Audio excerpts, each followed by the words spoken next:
Et donc, avant de repartir sur le diaporama, il y a des choses que je ne vais pas représenter. Les dernières diapositives sur les règles de vie, qu'on soit sur un CAPA, un BPROA ou autre, c'est les mêmes choses. On aura les mêmes exigences en termes d'assiduité, de respect, voilà, etc. Donc, je ne vais pas les représenter. On est sur le même site. Géographiquement, c'est dans les mêmes locaux, donc je ne vais pas représenter dans mon diaporama tout ça. Donc je vais vous afficher le diaporama. Je vire ça parce que c'est devant. Alors, tac.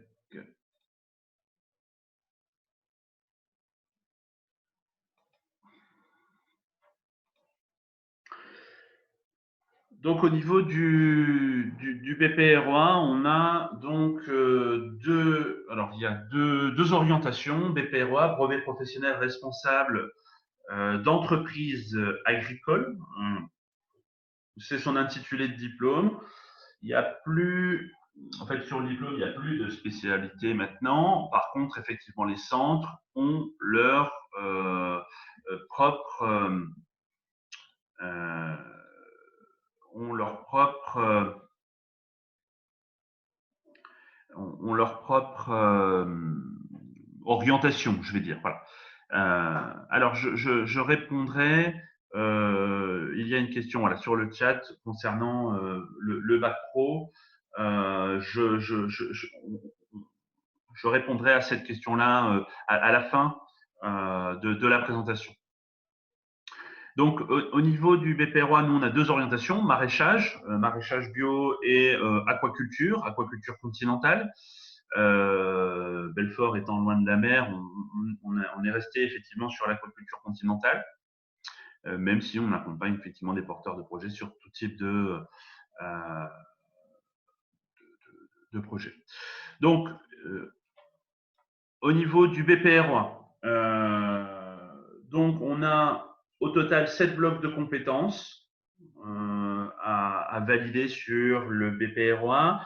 Le BPROA, on est plutôt sur effectivement le responsable d'une entreprise. Donc, les 7 blocs concourent, on va revoir un petit peu un détail des blocs, concourent à présenter le BPROA, le futur métier d'un BPROA qui serait la gestion d'une entreprise. Donc, on a aussi cette notion-là, on va voir plutôt la notion de gestion. Donc, sur la partie BPROA, ensuite, on a 875 heures en centre et 385 heures en stage, donc, ce qui représente à peu près 11 semaines de stage. Et donc, c'est un diplôme de niveau 4 qui offre ce qu'on appelle la capacité professionnelle à l'installation, entre autres, mais également parfois dans la recherche de foncier, ça peut être utile. Sur le BPROA, donc effectivement 7 blocs de compétences au total. Donc, ce sont les intitulés là, des blocs du référentiel de diplôme qui sont identiques. Il manque juste le dernier, le bloc 7. Pour la partie aquaculture, on est sur la gestion la création d'un site internet. Mais sinon, les 6 premiers sont les mêmes. Se situer en tant que professionnel, piloter le système de production.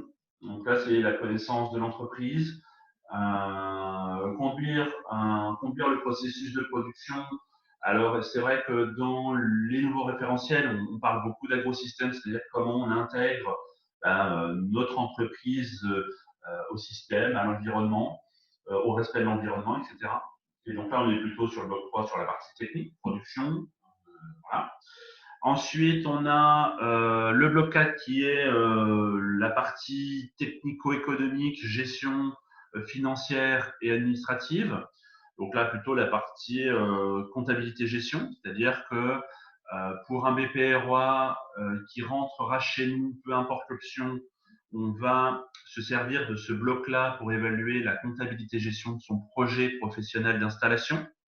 Alors, même si les personnes, dans un premier temps, souhaitent faire du salariat, ce qui est possible avec le BPROA, nous, en termes d'épreuves sur le bloc compta gestion, on vous demande de présenter un projet professionnel d'installation.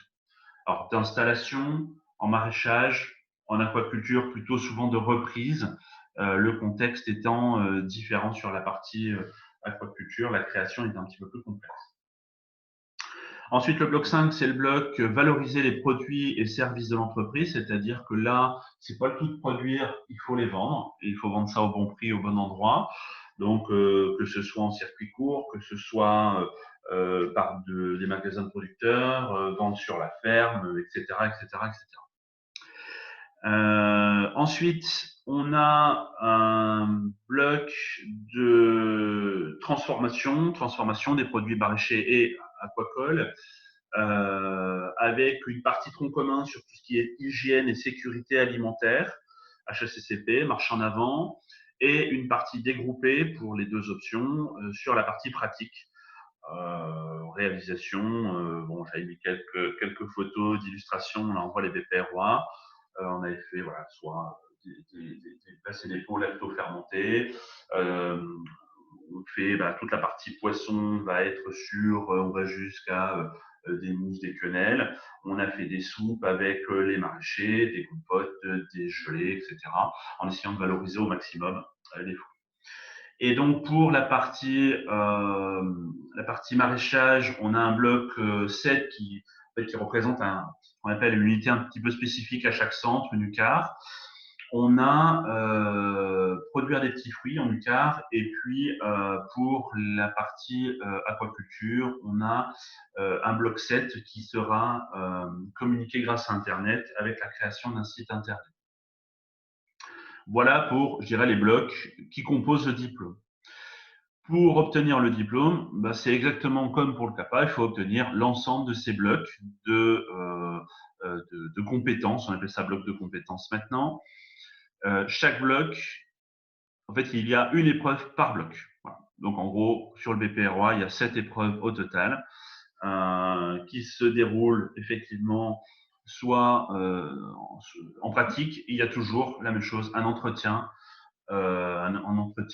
d'évaluation après la pratique, où ça peut être le cas pour le projet, vous allez monter votre dossier de projet, vous allez le soutenir à l'oral devant un jury. Voilà.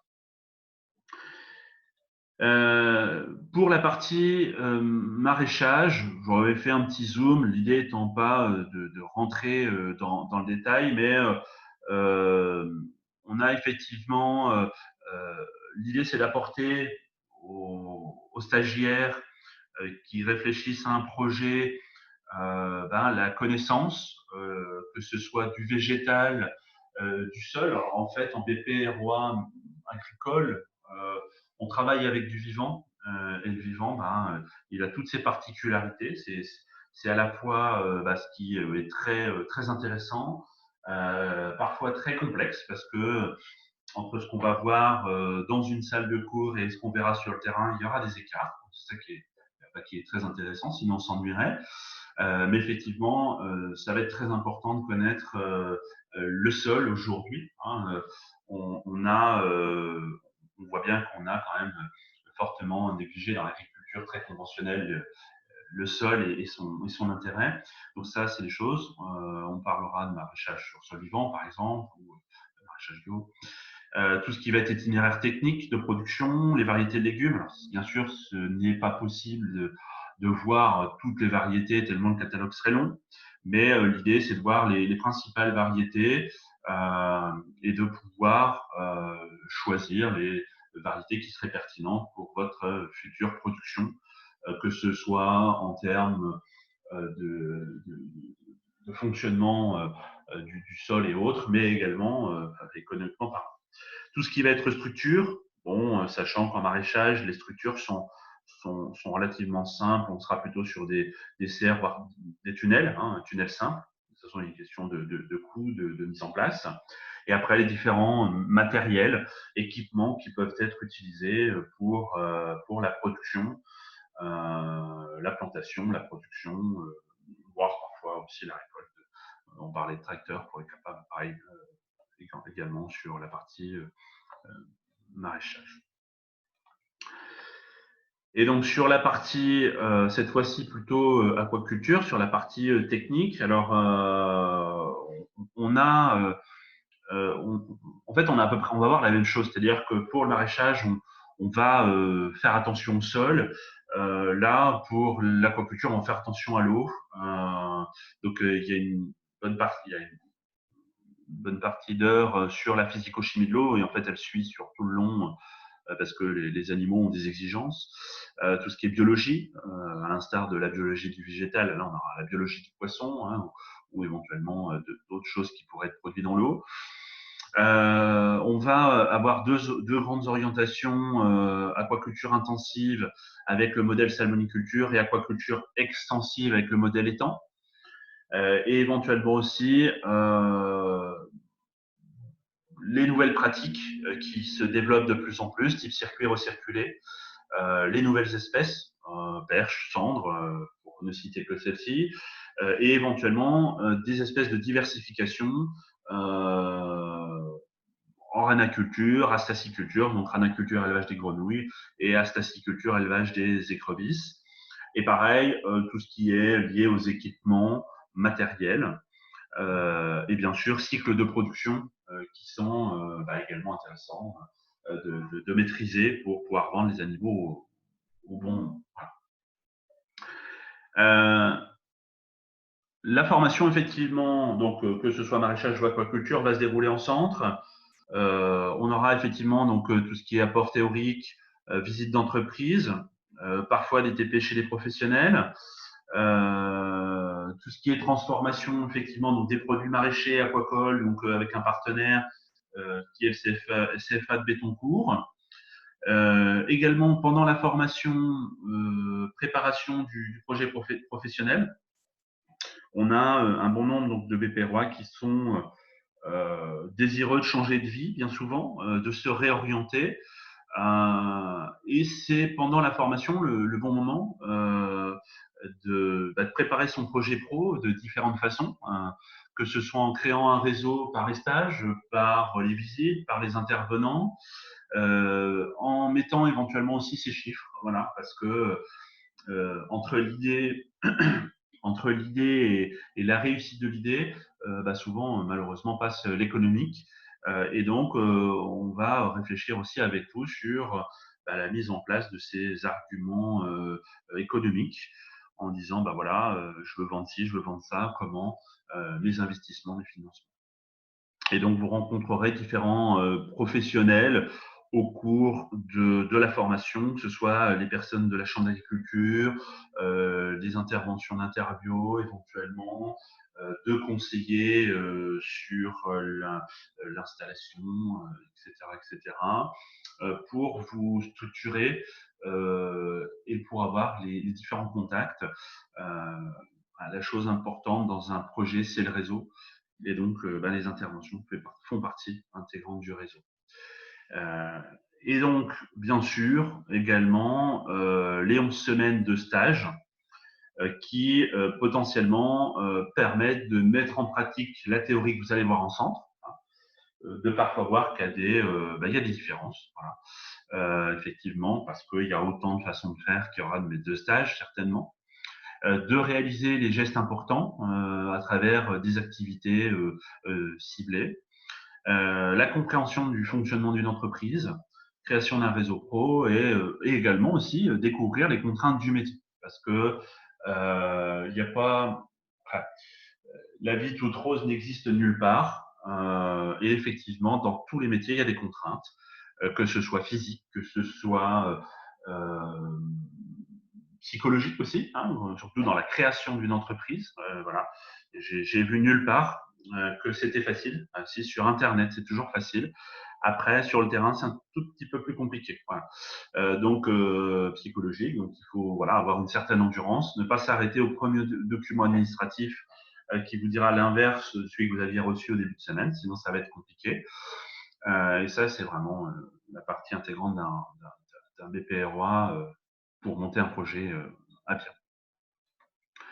Et donc après la formation, ça va être s'installer. Voilà, certaines personnes veulent s'installer directement, ont déjà le terrain. C'est un petit peu plus rare en aquaculture d'être fils d'aquaculteur ou d'avoir une structure déjà existante, mais ça peut être valable sur des étangs qui sont déjà en possession. Ça peut être reprendre une activité qui serait existante, quelqu'un qui trouverait une structure dont la personne va partir soit à la retraite, soit souhaite vendre, ben, on peut reprendre directement l'activité. Ça peut être de l'association ou potentiellement du salariat pendant un certain temps, parce que on a parfois besoin de prendre un petit peu d'expérience avant de se lancer. Et effectivement, certains BPROA partent sur du salariat pendant 1, 2, 3, voilà, ou toute leur carrière parce qu'ils ont trouvé leur équilibre là-dedans. Et puis certains, au bout d'une dizaine d'années, vont éventuellement pouvoir se lancer à leur propre compte. Voilà. Euh, que ce soit en aquaculture ou que ce soit en maraîchage, l'installation se fera quand on aura trouvé le site. Pour l'aquaculture, bah, c'est le site potentiellement souvent existant, ça peut être le cas en salmoniculture, la création étant administrativement très compliquée. Pour le maraîchage, c'est les surfaces.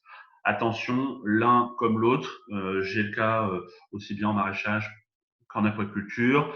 Les toutes petites surfaces, que ce soit de culture ou espérer avoir un revenu décent avec un étang d'1 hectare, il faut vraiment trouver le bon filon pour pouvoir assurer un revenu complet à l'année. Donc faire attention à ça, effectivement. Et pareil, Internet nous apporte son lot de facilité sur ces petites surfaces, etc.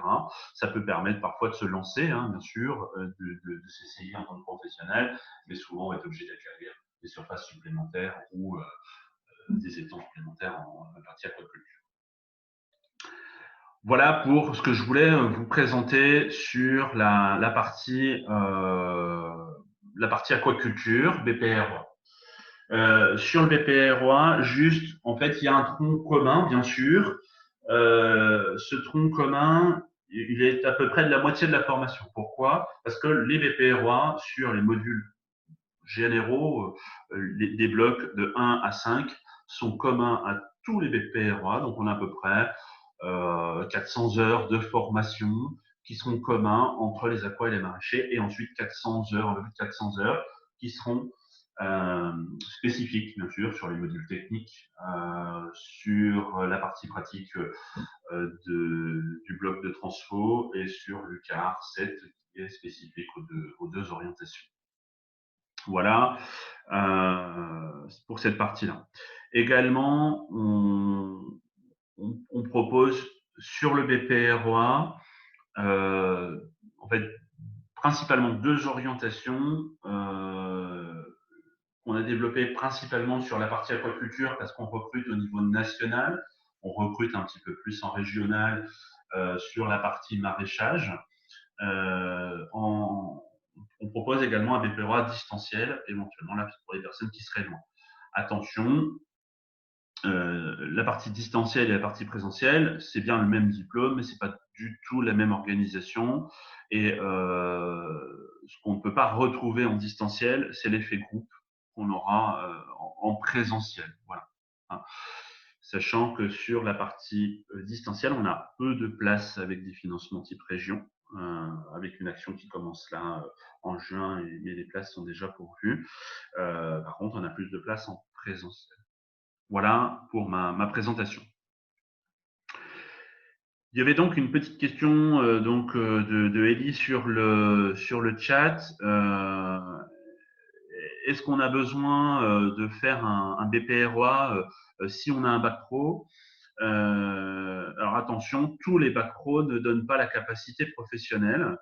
Donc là, il faudrait que, de toute façon, ce que je propose, c'est de faire le point sur l'ensemble des demandes de façon individuelle, parce que là, ça serait trop long et trop fastidieux à répondre. Mais déjà, tous les bacs pro ne donnent pas la capacité professionnelle à l'installation. Donc, parfois, même pour un bac pro, on est obligé de repasser par un BPROA pour pouvoir prétendre aux aides à l'installation.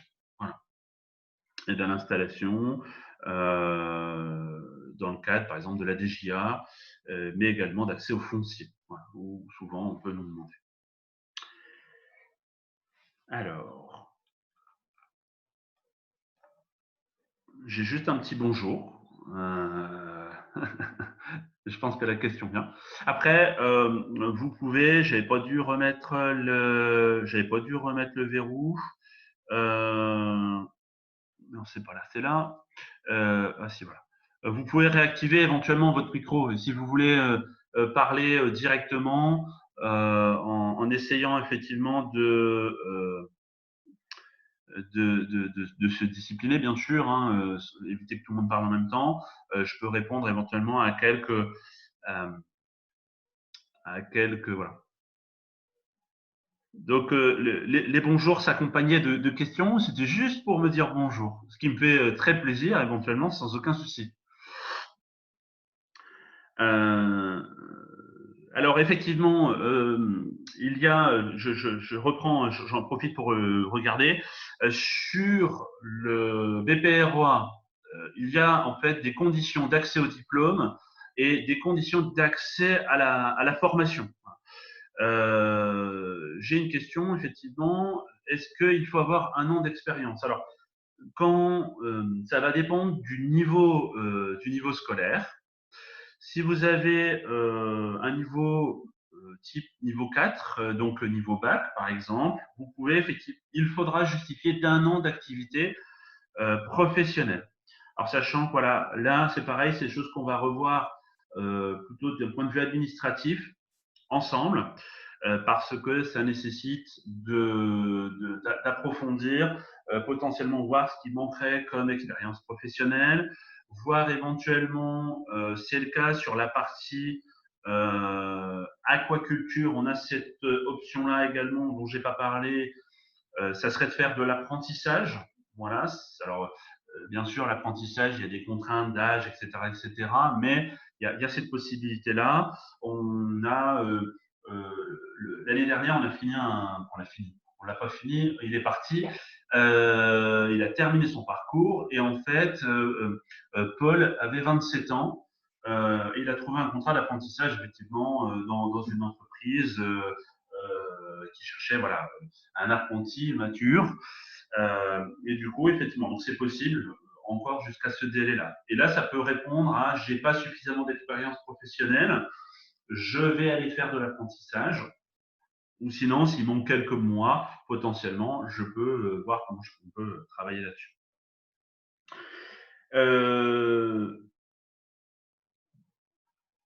Alors, j'essaye de prendre un petit peu voilà, les questions au fur et à mesure. Donc, nous aimerions être inscrits. Alors, j'ai une question alors d'Oran. C'était sur l'horticulture. Je pense que c'est. Alors, je sais pas si c'est du CAPA ou si c'est du BPROA. Si c'est du CAPA, là, je vous laisserai de toute façon voir avec Dominique Crémé, donc qui a fait la présentation au départ pour voir ce qui est envisageable sur cette possibilité-là. De toute façon, elle va reprendre contact avec vous rapidement, voilà, pour faire le point. Et donc ensuite, j'ai donc une autre question. Alors, c'était sur de la formation en aquaponie, donc à distance. Alors, on parle effectivement aussi d'aquaponie sur en fait, sur le BPR1 directement, parce qu'on fait à la fois du maraîchage et à la fois de l'aquaculture. Et là, c'est la division entre les deux. Alors, je, oui, c'est possible. C'est possible sur du distanciel. Faut juste qu'on opère. Voilà, on est là, on est plutôt sur de la formation courte, donc du coup, c'est une autre dynamique. Sachant que quand il n'y a pas de recherche de diplôme, ça simplifie les choses. Voilà. Et après, il y a toujours le point, mais ça, c'est valable dans n'importe quel projet, la partie financement. Mais alors je vais vous tutoyer parce que c'est plus simple pour moi. Ce que je te propose, c'est qu'on fasse le point ensemble De toute façon, on a l'ensemble de vos coordonnées, donc comme ça, on pourra vous recontacter et qu'on puisse faire le point. OK? Ensuite, j'ai une autre. Si on veut monter son entreprise et que l'on n'a aucun diplôme, on peut faire un BP directement ou doit-on passer par un CAP? Alors, euh, tout va dépendre de ce que j'ai dit un petit peu avant. Quels sont alors vos prérequis, euh, également par rapport au niveau. Le BPROA est quand même une formation assez exigeante parce qu'on est vraiment sur de l'analyse de l'entreprise, technique, etc. Hein. Il n'y a pas que de la technique. Parce que souvent c'est ce que les stagiaires ils viennent rechercher. Hein. Il n'y a pas que de la technique parce que d'ailleurs il y a un module de comptabilité gestion, il y a de la connaissance de l'entreprise, etc., etc. C'est valable aussi en CAPA, il n'y a pas que de la technique, mais donc là il faudra qu'on voit au cas par cas à ce moment-là quel est votre niveau. Est-ce que ça serait intéressant de faire un palier, c'est-à-dire je vais effectivement commencer par un CAPA pour acquérir de la compétence, aller faire des stages dans une entreprise, et puis effectivement par la suite pouvoir à ce moment-là pouvoir faire un BPROA par exemple pour acquérir la notion de gestion d'entreprise qui est quelque chose assez différent. Ensuite, j'ai une autre question. Est-ce qu'il est toujours possible de s'inscrire sur un BPROA à distance? Alors, on peut vous proposer du BPROA avec beaucoup d'options, c'est-à-dire on a accompagné en maraîchage, on a accompagné en grande culture, on a accompagné en aquaculture, voilà. Après, on essaye de trouver des partenaires qui nous apportent la compétence qu'on n'a pas, voilà, et on travaille avec eux. Il y a des centres qui font ça très très bien. Euh, L'intérêt parfois alors j'ai dit l'intérêt du présentiel, c'est d'avoir un groupe qui fait une émulsion et un échange. Voilà.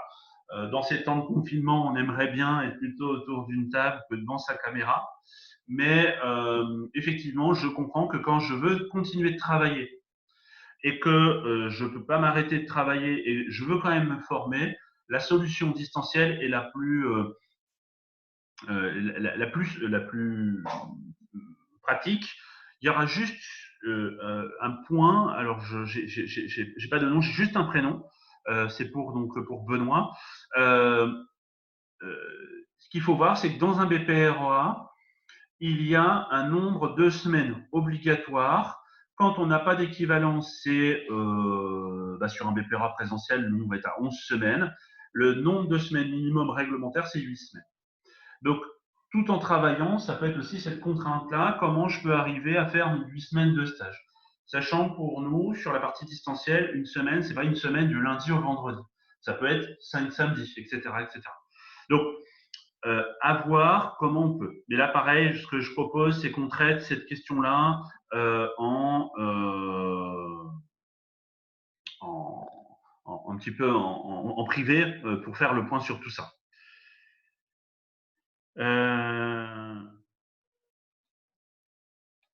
Alors, j'essaie de. Non, voilà, mais je suis. Et puis, alors, j'ai fait un bac pro culture. C'est une alternance.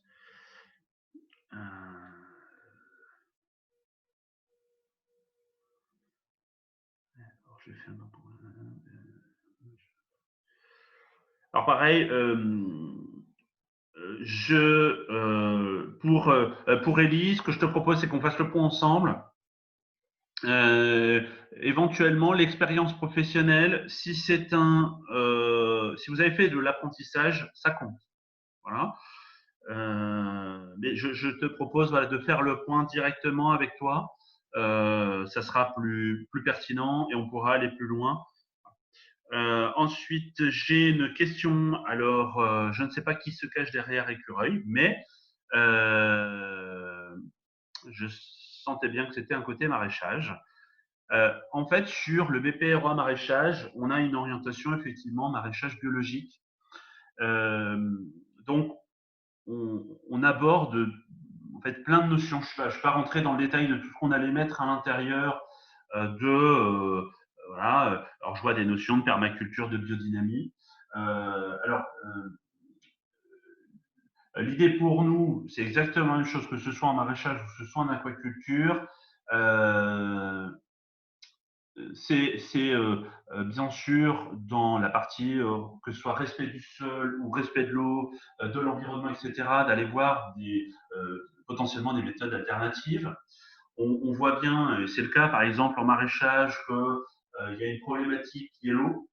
C'est la même problématique en aquaculture de toute façon, hein, mais l'eau, s'installer sur un site où il n'y a pas d'eau, ça va être compliqué.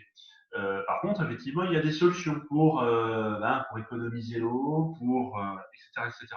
Donc, on aborde des notions. Il y a des interventions, par exemple, je vais prendre celle-là en mémoire, on a fait des interventions sur l'agroforesterie, par exemple, avec les BPROA, là, il y a pas longtemps.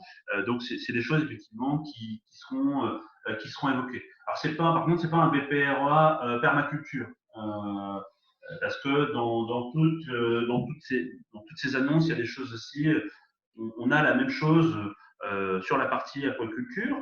J'ai parlé effectivement, par exemple, de l'aquaponie. Aujourd'hui, on développe. On peut encourager ce développement. Aujourd'hui, les modèles économiques, ils sont pas encore bien installés. Et sur Internet, ben, c'est facile. Voilà. Quand je suis sur le terrain, avoir un coût de production qui tient la route et puis en vivre à la fin du mois, bah, c'est une autre histoire. Parce que quand je suis sur Internet, je ne regarde pas la réglementation, tout marche bien. Mais d'un seul coup, quand je commence à regarder la réglementation et qu'on me dit ah bah oui, bah tiens, je ne peux pas faire de tilapia en France parce que de toute façon, administrativement parlant, on ne me donnera jamais les autorisations. Oh bah mince, ça marche moins bien. Donc voilà, faire attention à ça. Donc l'idée, c'est de pouvoir vous apporter énormément de pistes, de ne pas se fermer des portes à différentes choses hein, au niveau du DBPROA. En fait, c'est aussi une formation, pas mal de réflexion derrière tout ça. Souvent, les stagiaires ont aussi une expérience hein, derrière de la mise en culture, des choses comme ça. De pouvoir rencontrer aussi des entreprises qui ont mis ça en place, hein, que ce soit sur la partie, alors je vois, parce que je suis toujours sur la question permaculture, biodynamie ou autre, voilà, et voir bah, les contraintes, qu'est-ce que ça impose, comment réfléchir, comment j'y vais, est-ce que j'y vais par palier. De toute façon, bien souvent, derrière toutes ces questions euh, de tendance, je dirais, bah, il faut se les poser. Et est-ce que je peux y aller ou pas Est-ce que c'est aujourd'hui que de la communication? Ça peut être ça aussi, parfois. Est-ce que c'est ce qu'on va vouloir pour demain? Voilà. Et donc, j'ai une autre question. Donc, est-ce qu'on peut intégrer la session qui a débuté en mars? Ça, c'est pour les CAPA. Euh, donc, alors, j'ai pas de prénom, donc je vais dire le nom. Donc, pour Caravati, je te propose que Dominique prenne contact avec toi, vous puissiez faire le point. Il y a certainement des solutions euh, pour, euh, pour intégrer effectivement en cours. La question, c'est toujours la notion euh, de démarche administrative. Voilà. Sachant que pour rentrer sur du BPROA, je ne connais pas du tout vos profils. Il y a plusieurs solutions. Soit on a ce qu'on appelle des places régions financées par la région Bourgogne-Franche-Comté, plutôt pour des demandeurs d'emploi.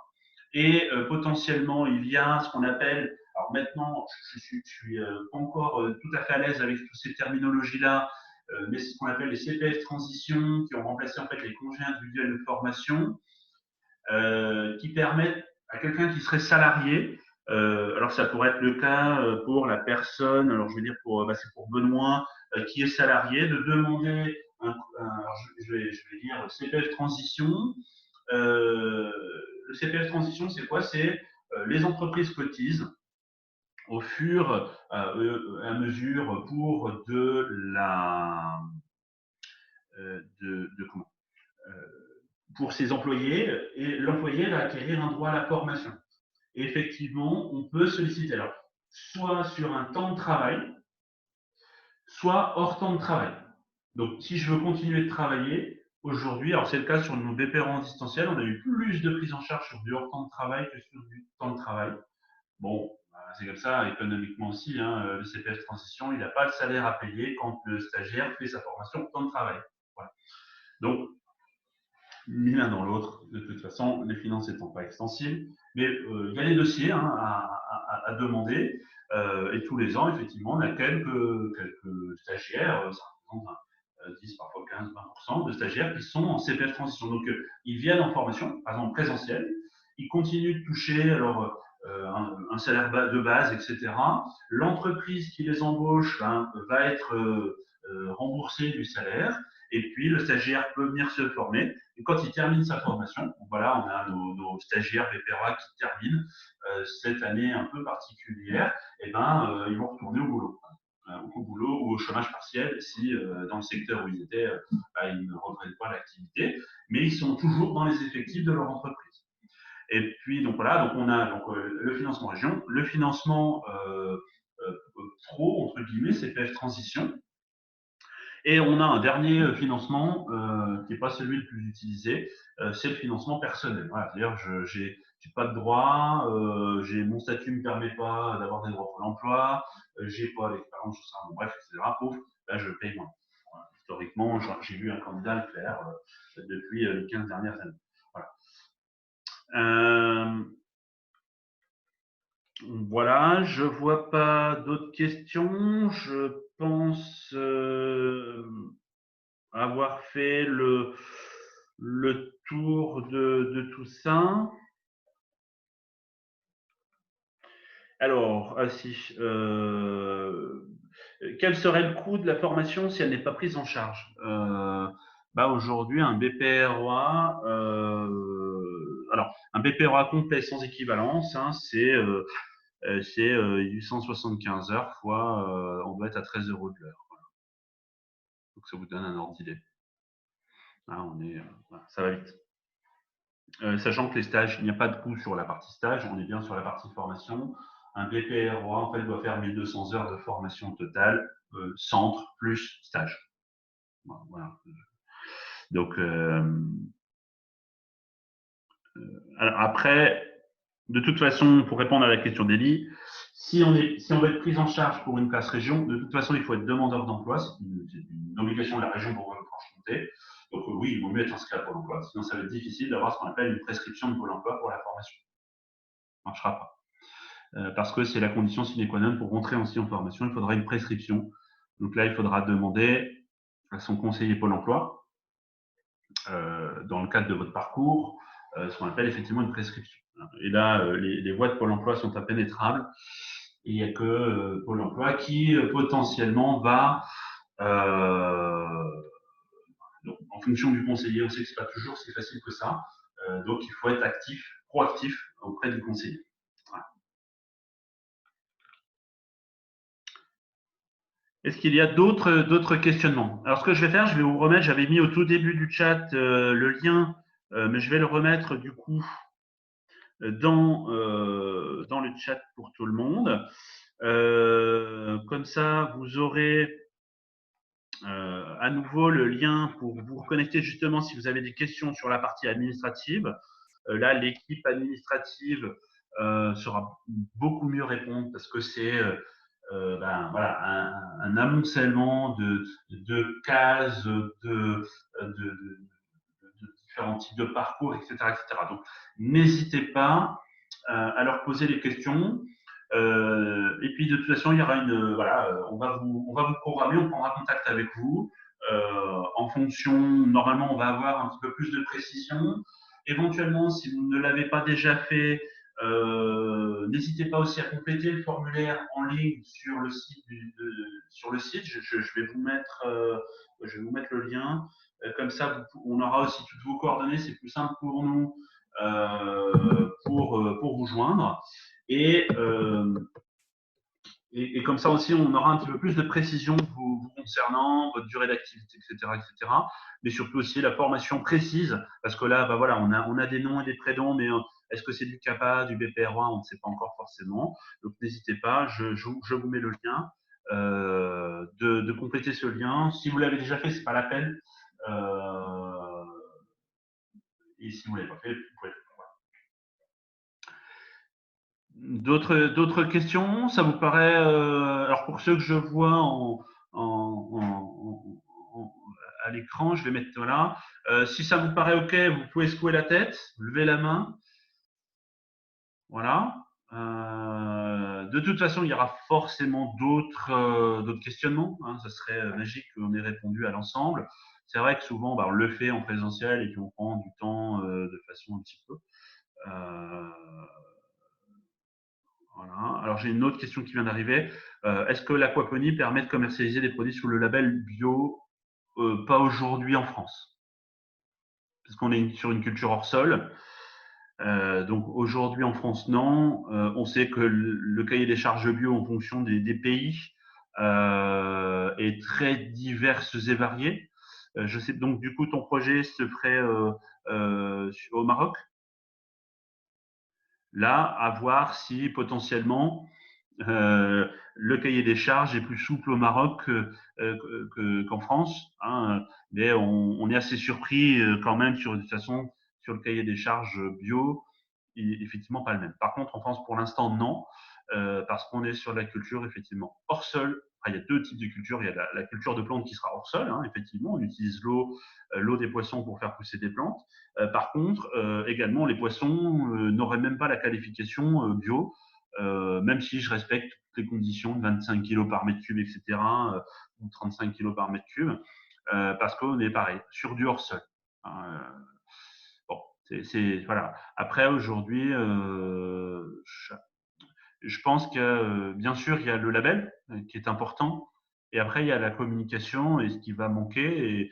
Et là, ce qui serait intéressant, c'est d'aller chercher la qualité nutritionnelle, par exemple, de ces produits-là.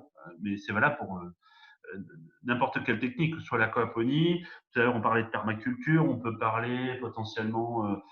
Est-ce qu'il y a un impact? Parce qu'on sait que dans nos aliments, et que ce soit animal ou végétal, il y a une problématique de qualité. Alors c'est vrai que souvent le label bio nous appelle à cette qualité, mais on peut avoir un produit bio mauvais et un produit bio bon.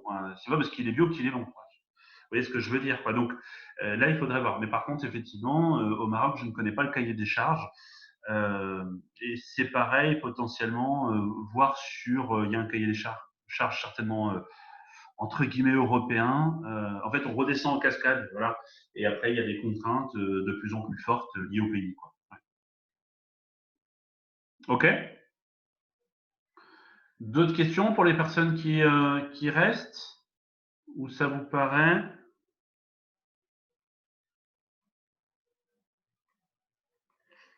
Alors, sur la partie biodynamie, alors moi, j'interviens pas sur la partie technique, hein, mais c'est des choses qui peuvent de toute façon être abordées.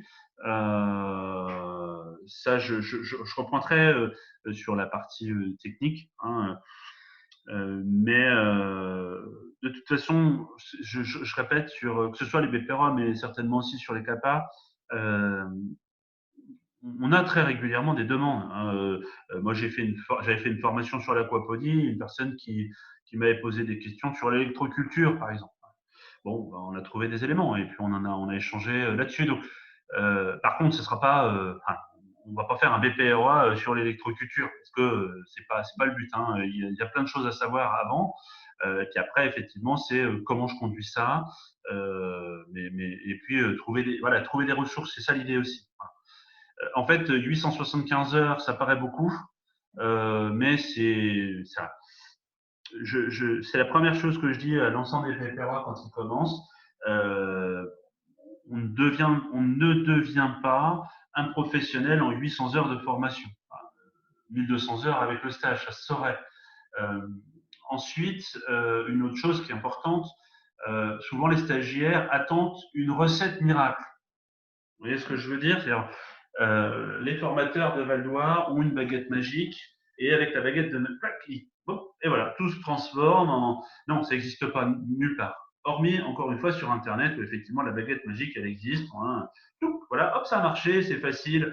Hein, allez voir quelques vidéos sur YouTube en ce moment, c'est la semaine, ça va être la semaine du business. On a plein de vidéos sur les gens qui veulent faire du business, c'est facile, j'ai fait 1 million d'euros en 15 jours. Bon, c'est bien, hein, mais ça reste beaucoup de vent derrière tout ça, donc faire attention à ça. Hein. Alors, j'ai une autre question. Pour s'installer en reprise ou création, notamment en hydroponie ou aquaponie, une capacité pro est-elle nécessaire? Et le BPRA répond-il à cette exigence? Donc, Thierry. Pour Thierry, alors, en fait, pour s'installer en agriculture, en fait, il n'y a pas besoin forcément d'avoir un diplôme. Voilà, hein, je peux m'installer sans avoir de diplôme. Après, c'est si je veux les aides, si je veux accéder parfois au foncier, je peux être bloqué. Et si tu veux obtenir la capacité professionnelle, il faut obtenir effectivement un diplôme qui va l'offrir. Et le BPROA, effectivement, est inscrit sur l'arrêté. Donc, euh, oui, pour répondre à cette question-là, le BPROA répond à cette exigence-là. Et si on veut s'installer, alors en hydroponie, alors bien sûr, par exemple, pour les aides à l'installation, c'est 40 ans. Sur les 40, sur cette limite d'âge, après, bon, il peut y avoir d'autres types d'aides. En fait, dans un projet, il y a, parce qu'on peut se dire, est-ce qu'il y a des personnes qui vont réussir sans passer de diplôme? Ouais, voilà. Après, il y a plusieurs choses. Il y a la partie technique dans un diplôme. Il y a la partie structuration du projet.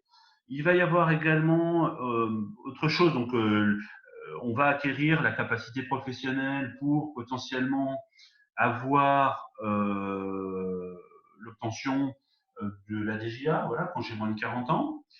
Et puis, il peut y avoir également une autre problématique, c'est que quand je vais créer une entreprise, alors ça, c'est une autre chose, c'est souvent les stagiaires, ils veulent créer leur entreprise, c'est pour plus avoir de patron au-dessus de la tête. Hein, souvent, quand je vais créer mon entreprise, alors en maraîchage, on peut avoir parfois des installations avec moins de moyens, enfin, moins de besoins économiques. Mais malgré tout, dès qu'on commence à y mettre des tunnels, dès qu'on commence à devoir raccorder la parcelle à l'eau, dès qu'on fait un puits, dès qu'on fait, bon bref, vous voyez bien, bah, d'un seul coup, les euros commencent à s'accumuler. C'est vrai que sur la partie, par exemple, aquaculture, c'est un petit peu plus complexe parce qu'on va racheter bien souvent un site. Et là, on peut avoir des ardoises de 200, 300, 400 000 euros. Certes, quand je m'installe à mon compte, j'ai plus de chef, mais j'ai un autre chef qui s'appelle le banquier, bien souvent. Voilà. Et effectivement, quand je vais m'installer, bah, je vais devoir aussi parfois aller demander à la banque de l'argent. Mais c'est une affaire de personne. Hein. Je ne dis pas que parce que j'ai un diplôme, le banquier va me prêter 300 000 euros.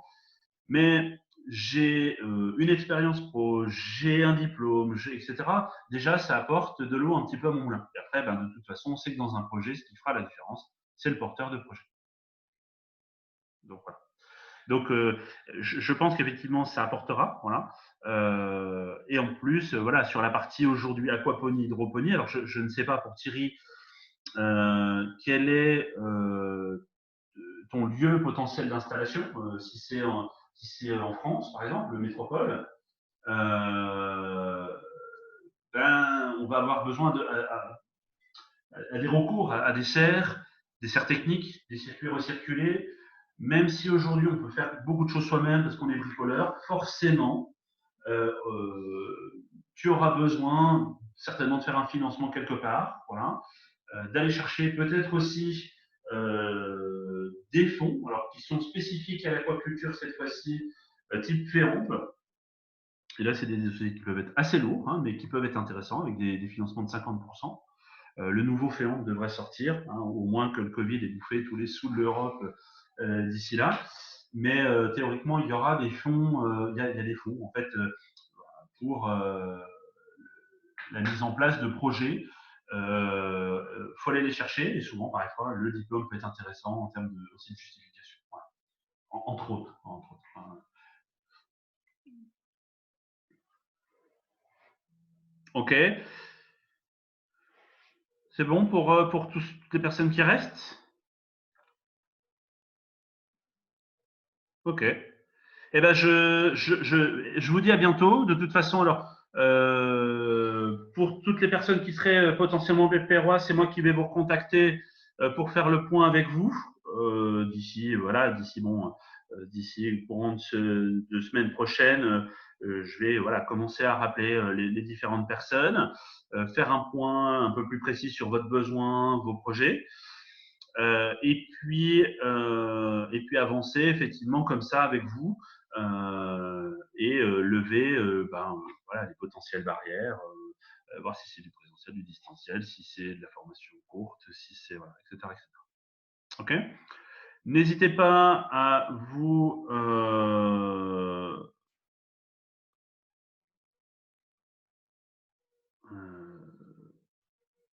c'était un message que tu voulais que je donne, Dominique, pour les entretiens.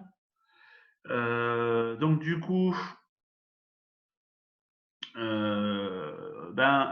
y aura déjà des entretiens plutôt. Alors ça sera pour la partie CAPA avec Dominique le 25 à 9h. Voilà, elle commencera. Moi, je vous appellerai les uns après les autres. Juste pour donc Moussaoui, tu avais fait une demande sur notre site internet. D'accord, donc je vais te retrouver parce qu'actuellement tu es donc au Maroc, c'est ça? Ok, bon, pas de souci. Il n'y a pas trop de décalage horaire. Dernière question sur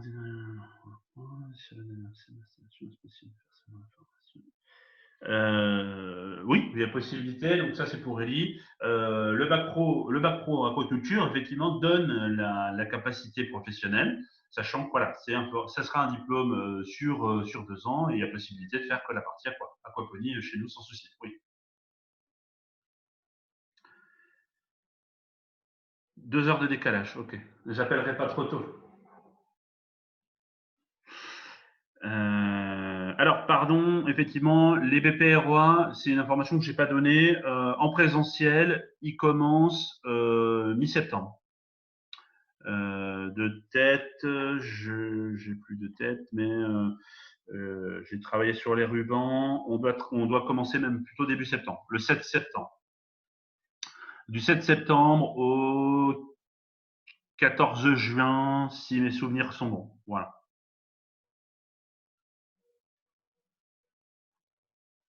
Pour le présentiel, hein, bien sûr. Pour le distanciel, c'est un petit peu différent en fonction des financements.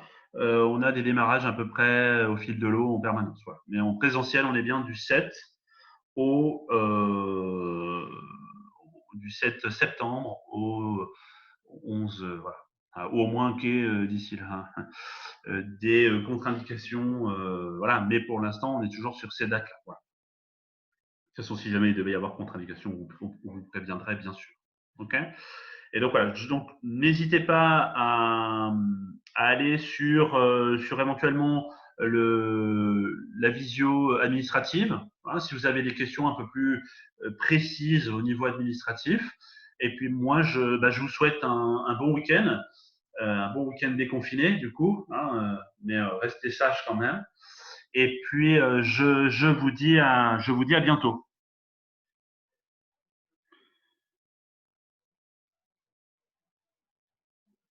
Pas de souci je te mettrai un mail et comme ça, à ce moment-là, on cale une date où on est disponible tous les deux. Pas de souci pour moi, Moussa.